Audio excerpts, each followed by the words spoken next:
Shalom Bapak Ibu, saudara-saudari yang dikasihi dalam Tuhan. Bersyukur kita bisa berjumpa untuk belajar firman Tuhan. Mari kita berdoa. Bapa, di dalam nama Tuhan Yesus, kami bersyukur karena diberi kesempatan untuk belajar firman-Mu. Roh Kudus tolong kami supaya kami bisa memahaminya. Dalam nama Tuhan Yesus, amin. Bapak Ibu saudara-saudari yang dikasihi dalam Tuhan, hari ini Kamis 30 Juli 2020 kita akan belajar dari Bilangan pasal 11 ayat 23. Bilangan pasal 11 ayat 23. Judulnya, Masakan kuasa Tuhan kurang? Masakan kuasa Tuhan kurang? Mari kita membaca ayat kita. Tetapi Tuhan menjawab Musa, masakan kuasa Tuhan akan kurang untuk melakukan itu? Sekarang engkau akan melihat apakah firman-Ku terjadi kepadamu atau tidak. Bapak Ibu saudara-saudari yang dikasihi dalam Tuhan, konteks dari ayat yang kita baca ini adalah berbicara masalah ketidakpuasan bangsa Israel hanya makan mana saja. Ketidakpuasan bangsa Israel hanya makan mana saja.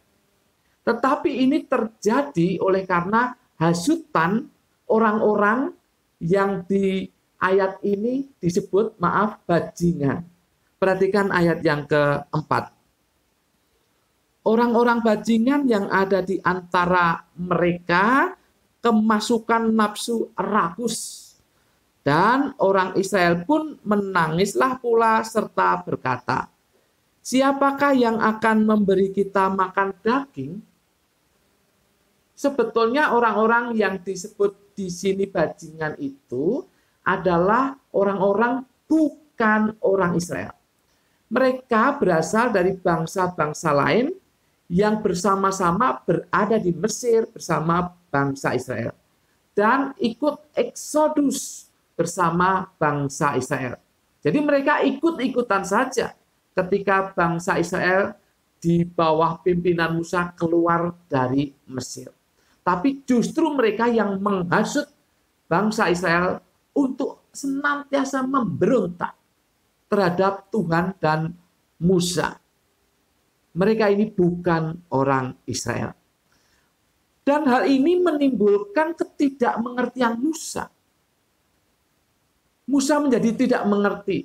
Akhirnya Musa berbincang-bincang, berbicara dengan Tuhan. Namun menariknya, ada keraguan dalam diri Musa terhadap kuasa Tuhan. Perhatikan ayat 21 dan 22.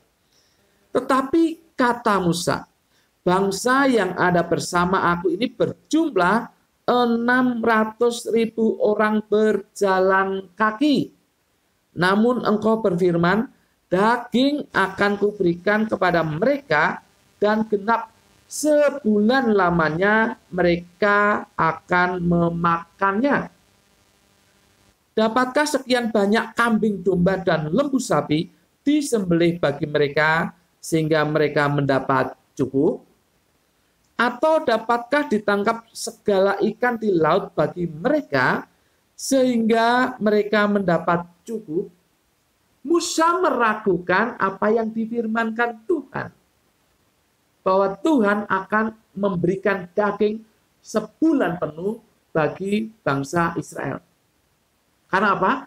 Karena Musa melihat sejumlah lembu sapi, kambing domba, dan dibandingkan dengan jumlah bangsa Israel, belum lagi yang ikut dengan mereka yang begitu banyak itu. Dan Musa juga membandingkan apa ada kemampuan untuk mengambil ikan di laut untuk mencukupi kebutuhan makan daging dari bangsa Israel itu. Jadi timbul keraguan akan firman Tuhan yang menyatakan bahwa kuasa Tuhan akan turun atas bangsa Israel. Maka jawabannya di ayat yang ke-23 yang kita baca tadi. Menarik Bapak Ibu, saudara-saudari yang dikasihi dalam Tuhan. Tuhan menjawab masakan kuasa Tuhan akan kurang untuk melakukan itu?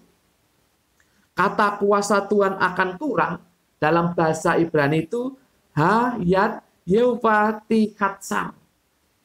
Hayat Yehova tikatsar.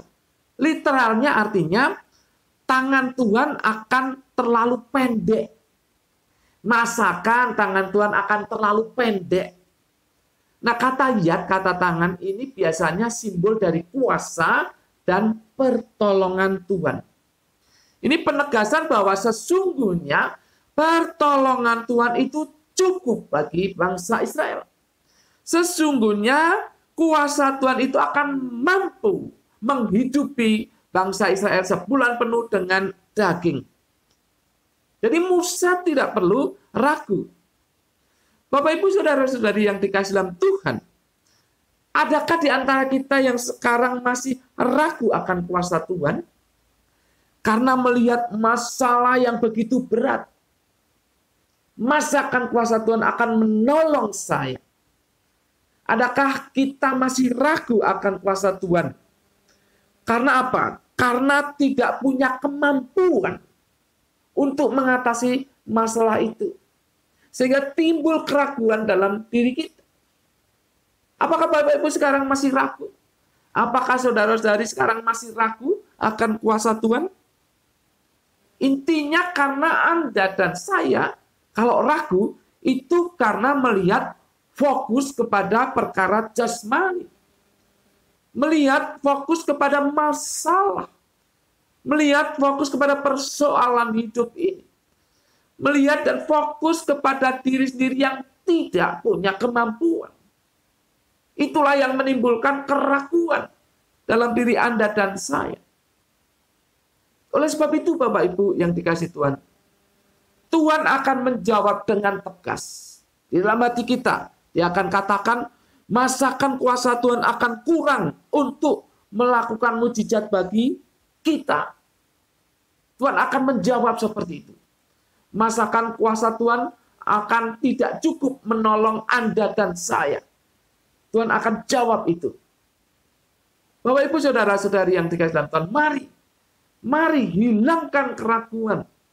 Hilangkan keraguan terhadap kuasa Tuhan. Karena Tuhan benar-benar Maha Kuasa. Perhatikan kehidupan kita yang dulu. Karena Tuhan sudah menolongkan. Sudah memberikan mujizatnya bagi kita. Berkali-kali kita menikmati mujizat Tuhan. Masakan sekarang kita meragukan kuasa Tuhan? Masakan sekarang timbul keraguan kepada Tuhan?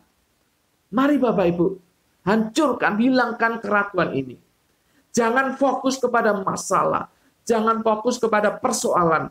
Jangan fokus kepada kemampuan diri sendiri. Tapi fokus kepada Tuhan. Tuhan yang Maha Kuasa. Dia akan sanggup menolong Anda dan saya. Dia akan sanggup menolong kita untuk mengatasi persoalan yang sekarang kita hadapi. Aminkan itu, bahwa Tuhan mampu, sanggup, kuasanya cukup untuk menolong Anda dan saya. Amin.